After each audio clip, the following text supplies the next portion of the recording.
Fuck! I'm watching He-Man, the film. It came on. It's on Amazon Prime now. The new film.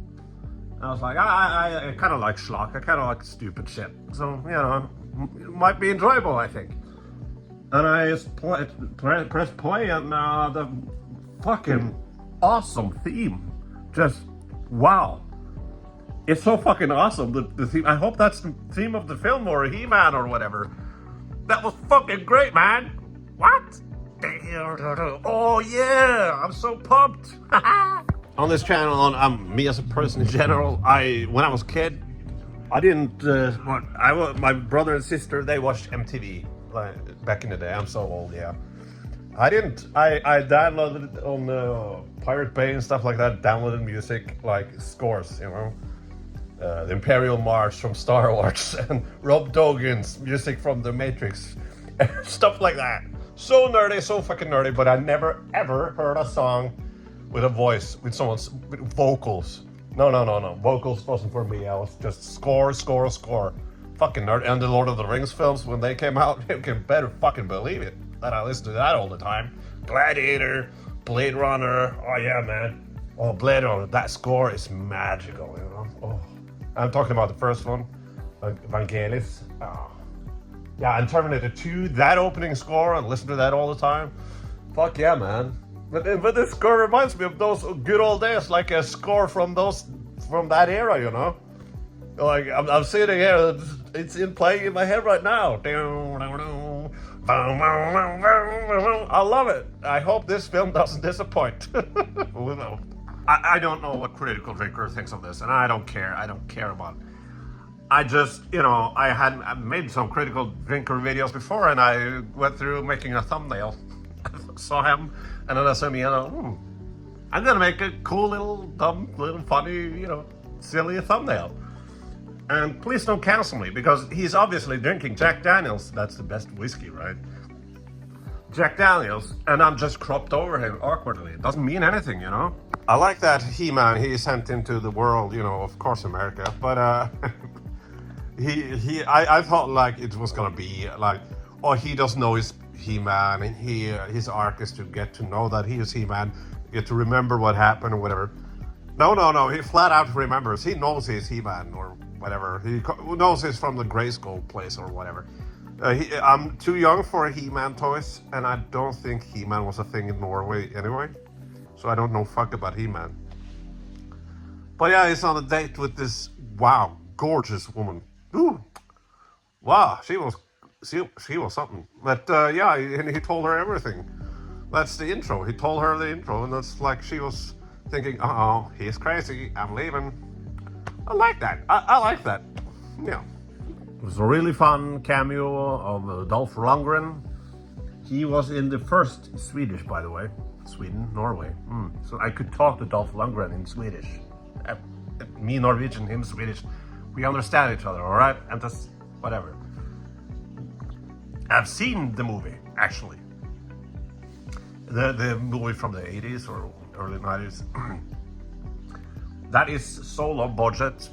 It's like some shitty art design, set design shit. So like, what do you draw it? All right, it's crappy. It's like, oh, he's in New York or whatever, but it isn't. It's just in a empty apartment, empty school, a lot of empty places, and you can see the budget, very, very much so.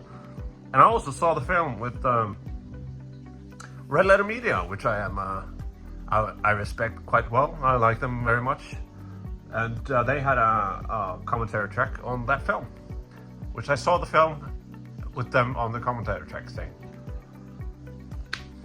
Yeah.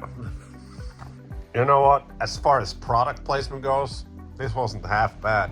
There's a giant monster in the streets, and the girl shows up and him and whatever, and the monster gets hit by a car, but an Amazon car, like a van with the Amazon on it.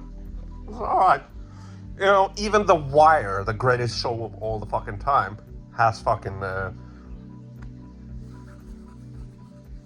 product placement, all right?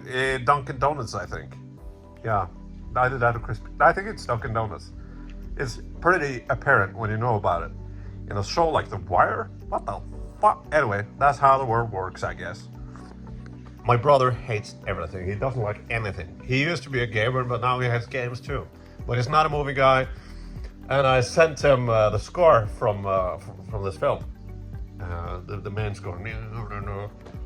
And he wrote back, that's one of the coolest things I've ever heard in my entire life. And he wrote, I want to save the world now. So even a hater like him, a fucking misanthrope and a borderline nihilist, he liked it. His name is, the composer's name is Daniel Pemberton or something. And I just read that he closely worked with Queen Latifah from Queen, the band called Queen. And I respect that. I really respect that. Look out, Daniel, what's you, whatever your name is. I'll watch it. I'll be watching you, man. I hope you don't disappoint. This movie reminds me of a film called John Carter of Mars from 2012, a Disney film that flopped with Taylor Kitsch. That film is sort of underrated, sort of underrated. Not really, kind of. It's too long and it doesn't have the most interesting villain, and it's kind of convoluted in the beginning and the end. But there's a lot to, there's a lot to like. There's also some tonal kind of, tonally it's not, but it deserves a kind of a little peek. It's not a bad film. It's not a bad film. This, I think, so far is better, kind of, yeah. There's something about it that reminds me of that film. Also, another flop. Gore Verbinski made like the three Pirates of the Caribbean films, the three good Pirates of the Caribbean films. He also then, after that, he made Lone Ranger with Johnny Depp playing a Native American and Army Cannibal Hammer playing the Lone Ranger, I guess. That is also better than that. Also deserves a peek. It has a lot of problems, but the third act is pretty fucking fun. The third act is pretty fucking great, and it has, things throughout that's great. I just wanted to give a shout out to those two films, John Carter on Mars, and what's the other one? We're gonna have to carry him. Tom Bombadil? No, what is it called? No, I know tomorrow. What? Lone Ranger. Lone Ranger. I'm not gonna lie, this is a kind of phone film, like you're sitting on your phone, kind of a little bit. Maybe there's a lot of, when he comes to the Grayskull thing or whatever it is he comes to, I don't know. Things kind of look the same. It's not as bad as Ant-Man Quantumania. No. But it has that kind of quality where there's a lot of interesting things and elements there, a lot of character and stuff, but there's something with the lighting and the set design that things kind of look the same. You're kind of looking at the, I don't know. Whatever, man. Whatever. I'm not a critic. I'm not a fucking movie critic. What do you want from me, huh? Have you ever heard about surfing Dracula? Dracula surfing whatever. I think it's a meme. I don't know what the fucking people call it nowadays. But the thing is, like, the example is, like, back in the day, surfing Dracula would be Dracula surfing in every episode weekly, That's the thing. But nowadays, in streaming world and everything, we would have the build-up of a character that's nothing like surfing Dracula, becoming surfing Dracula and being surfing Dracula for the last 5 minutes of the show, of the season, And I'm saying this because I was very prepared for He-Man to say, I have the power with the sword and everything and being He-Man and whatever. At the last, 30 minutes or so, But it happened. It just happened right now. It said, I have the power, and it happened. Fuck yeah, man. Fuck surfing Dracula. Brian May. It was a joke earlier with the Queen Latifah, or what the fuck I said. Brian May. So the composer Daniel, whatever. That's my name is also Daniel. I hate it. My name should be something more like Marcus Aurelius or something, like humble. Anyway, so yeah, that composer named Daniel or whatever, he worked with Brian May from Queens, and it's a kick-ass guitar solos there, you know. I'm not so fan of Taika Waititi's Thor Ragnarok and Thor the other one. No, I'm not a fan of those. I am a fan of his films in general, though, except for the Jojo Rabbit one. I thought that was a bit too wasn't my thing. But I'm watching this and I feel like it's goofy, but it could be more goofy, you know. I wish it was more goofy, and I if I had to push a button, I wouldn't say that like Taika Waititi was green, yes, and Taika Waititi not was red and was no. I would push no, I think, because because of Ragnarok and the other one. But yeah, it's kind of the place they're in is. I wish it was more colorful. You know what it seems like? It seems like a film that was made in like 2012, when the 3D crap was a big thing. It feels I should watch this in 3D, even though I hate 3D. But it's writing that like come on, be a bit more goofy. Early in the film, Skeletor started laughing and it was awkward and people looked at him and that was kind of fun. But it has, and when He-Man or whatever the fuck his name is, in real life he was goofy. It was sort of fun here and there, but yeah, I think it's like tonally it wants to take it really serious, but also it doesn't. And I feel like you have to decide for one or the other. I think what I'm saying is I want his color palette, Taika Waititi's color palette, in the second act of Ragnarok and the whole of the other film. The color palette would suit this quite well, I think. I think that's what I'm saying. Some of his goofiness, but yeah, he goes too far. Taika Waititi goes too far. Or maybe he was just... Oh, wait, Skeletor is... Wait, give me a second. Give me a fuck! Skeletor is saying, yeah, whatever. But, yeah, maybe it's just that Taika Waititi was just the wrong... I know he was the wrong director for the Thor films, but maybe this one. I don't know. What do you think? Her father is an alcoholic has-been. I can relate. Not to her, but to him. The action is quite Marvel-esque. It's a lot of CGI and it's not that captivating. I wish the action was more there. I think it's the world. It's so CGI. I don't know. It does have that Ant-Man feel, Quantumania. The place is... I personally think the place is borderline ugly. There's a lot of colors, a lot of purple. I get it, but it looks fake, but not fake enough, if you get what I'm saying. Either you go the realistic route, or you go like I said, Taika Waititi, like pastel colors and ridiculous, like comedy lighting, comedy lighting and almost comedy, framing. It reminds me of Quantumania in that way, that it's like a lot of CGI. It feels like they're talking in the green screen, blue screen, green screen, and whatever. Oh, wait a minute!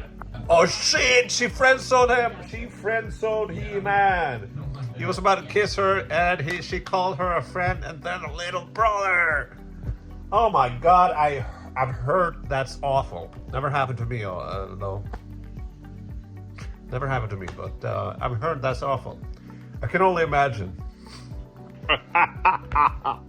Alright, trying to use the few brain cells I have left. The cinematography. Okay, so here's the thing, the backstory about cinematography is you have painters like Caravaggio, for example, back in the day when people were illiterate, they couldn't read, like Americans are now. They can't read, and they showed paintings from the Bible, so people who couldn't read could understand the Bible. That was the whole point of painting back in the day. And they started to understand, well, painting-wise, that, okay, so you use a candle here, and you have a contrast. You use a candle there. They just lit things with candles. And you have the dramatic lighting. Baroque, for example, comes from that. And dramatic lighting. And you can see Gordon Willis was the cinematographer for the Godfather trilogy, and he was called the Prince of Darkness. There's a lot of painters and cinematographers that has been called the Prince of Darkness. More than one. But yeah, that kind of cinematography is used to make dramatic. It's dramatic. That's what it is. It's dramatic.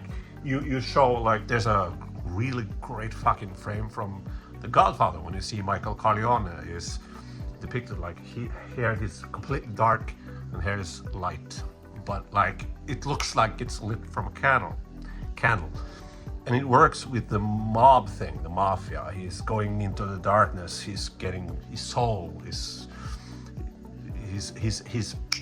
soul with the devil type thing, right? But that kind of cinematography became the go-to thing with cinema in general, and it certainly is now. But you have like Alfred Hitchcock, Vertigo. There's a lot of use of color, or to emphasize certain things thematically, and etc. There's different approaches of going with the cinematography. The fucking thing I'm saying is that the cinematography in this one is too dramatic, contrasting the silliness of the film. That's why I really want it. Actually, this is not something I say often. I really would have wanted the cinematography to be less dramatic, because he had now a scene, He-Man or Adam, whatever the fuck his name is, had a scene with his father dying, and it was good. It was really good. It was kind of emotional, and I sort of cared, and that would have also kind of almost worked better if the cinematography was more like the Taika Waititi thing I talked about, like pastel colors, more like comedy lit, and flat light almost, but more emphasis on color and not dramatic lighting, because then you are used to the silliness, and then something dramatic happens. It's like, oh fuck, right? I think that's what my thing is about this. Also, Skeletor, as I said, I don't know the fuck anything about He-Man. I know Skeletor is laughing a lot in the cartoon or something. Jared Leto, not a fan. I think he's a creep, and I think Hollywood should stop casting him. Fuck him. There's so much about him. Read. Except Americans, you can see some pictures, maybe. Anyway, but that being said, he is good. What is it called? What the fuck is it called? Jared Leto is good as Skeletor. That's what I'm saying. But yeah, the cinematography doesn't work. 99% of the times I will like, okay, the cinematography works, but not compared to the silliness of the fucking thing, you can say, what's his face? James Gunn, Suicide Squad, James Gunn. No dramatic lighting. It's colorful and it's popping and everything. Things like that. That would work in this environment. There's no Prince of Darkness in this. No. The worst fucking cinematography I've seen. Also slash, post, in post, just dimming the color and making it brown and ugly. Is a Solo fucking Star Wars film, the Solo film. That tone does not match the cinematography at all. And I remembered in the back, like a fucking thing they had on YouTube, like they talked about it, the cinematography. They wanted to emulate, you know, Caravaggio or great painters of old. But no, not in that film. You can do it in Godfather, but not in Solo film. Not in this film. No. The reason why I'm kind of occupied, like fucking around this one, you know, Jungle Fett. Just bought him, and I have cigarettes, beer, and Jungle Fett, and an ashtray. So I'm, I'm trying it the best I can. All right, you right-wing boys, you critical drinker fans and all that, movie lovers who always see politics and everything. You might want to turn off right now. And if you're one of them, you might unsubscribe, or you should unsubscribe, because I have to say something that is a bit on the liberal side. What's her face? Alison Brie, gorgeous woman, beautiful woman. Now the liberals hate me because I said a woman was beautiful. I don't know. Okay, you can't win in this. Anyway, but it's the truth. This is the truth, and it's not a fucking myth. When a woman turns 40 in fucking Hollywood, they get cast, like Meryl Streep said so herself. You get cast like witches. Like, whatever. And that is a bit annoying. You know, Alison Brie, God rest her soul, God bless her. Now she's a witch. And it's like, oh, I bet I'll see her in a Disney remake soon, where she is the witch once again. And it's sad, it's really sad that Hollywood is progressive, but not really. Okay, so there's a green tiger there. I love Schlock. I love the guy with the giant hand, that He-Man or Adam or whatever called Fisto or something. And there was a Moss Man, they called Moss. I guess that's the name of them when they were, you know, toys, right? And I love that. I love that kind of Schlock. And there was, early in the film, there was a guy with a head. You could roar, you know, head like a fucking snake or whatever. Like, I love that kind of shit. I love it. There is. The guy with the head can do this. Can't hear you. Okay, sorry. I love that kind of Schlock. I love it. Have any one of you assholes seen Stardust by Matthew Vaughn? 2007. I was right on the money when it came out. I checked it, 2007. I'm good with movie dates. I am. Anyway, that is what I kind of want, because that is a fucking tight script. That is a really, really enjoyable film. That's kind of a film that's perfect for what it is. It's weird and fantastical, but you're with it all the time. You're into it. You're into the universe. You're into the fantasy of it. And I wish the script in this one was more tight than that. The film is too long. The film should have been 2 hours. And yeah, I also the cinematography thing that I'm, talking about is in Stardust. I see they're fighting now. And it's daylight. God damn it! Fuck daylight. And it works so much better. Films often has the problem with when it comes to night. You know, how do you light it, right? You light it with blue colors. Dean Candy. Jurassic Park is a really good example of making it work, because, when T-Rex comes, it's dark, but it's also raining as fuck, and it makes the monster, which is T-Rex, more menacing. But practically, it was because they wanted to, limit so it was easier for them to have a CGI fucker going around. This was 94, I think. Anyway, fuck it. They played some fucking Queen music at one point. That was good. Now it's the big Skeletor versus He-Man or Adam or whatever. He has a pink shirt on, so he must be gay, right? Flashing back to the date he had with the beautiful girl. I thought he was weird at the beginning and bailed. That's the problem with liberals. I'm liberal. But liberals eat each other because they have the fucking... I can't say shit like that, you know? I can't say shit like that for some people. Anyway, whatever. She's beautiful. What do you want me to say? She's ugly? I'll not say anything at all, maybe. Oh my god, the beautiful girl was Skeletor. Jared Leto. Oh my god. Jared Leto can disguise himself as... Oh my god, he can disguise himself as anyone. Oh my god, no! Mr. He-Man, he Neo the fuck out of Skeletor. He Agent Smith has him. So now I guess in the second one, there won't be a second one because this flopped, but I'd expect Matrix Reloaded. There you are. Surprised to see me?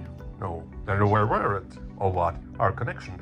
I don't fully understand how it happened. Perhaps some part of me imprinted onto you something over in NorCal, but that is at this point irrelevant. What matters is whatever happened to him for a reason. One reason is that I killed you, Mr. Anderson. I watched you die with a certain satisfaction, I might add. Then something happened, something that I knew was impossible, but it happened anyway. Oh, okay. It's the score. So we're at the end, and they like, yeah. I like the idea that, you know, He-Man has calls every one of his friends from when he was a kid. He was like 10 years old and was sent back to Earth. So all these characters, he had like a 10-year-old, like he named all these characters as a 10-year-old boy. And I was like, what do you call yourself? What did you call yourself? Oh, we just embarrassing. Well, He-Man. I kind of like that. It's fine. It's fine. It's fine, all right? Oh my god, it was kind of surfing Dracula. It's like now he's a He-Man and he rides on the Green Tiger and the score is like, He-Man! I love that! I want that. I want more of that. I want a chorus to sing He-Man. I love it. Fuck yeah. So what's my opinion of this film? Well, I think it's alright. I think I thought it was like, this is a good film to drink beer with. But it's too long, so I'm getting kind of too, close to drunk, and that's not a good thing. It's like this should have been 2 hours long.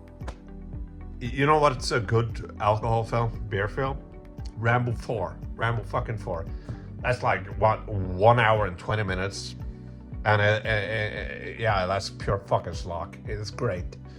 I would love this film to be shorter because I'm sitting there and drinking my beer and like, oh no, talking and whatever.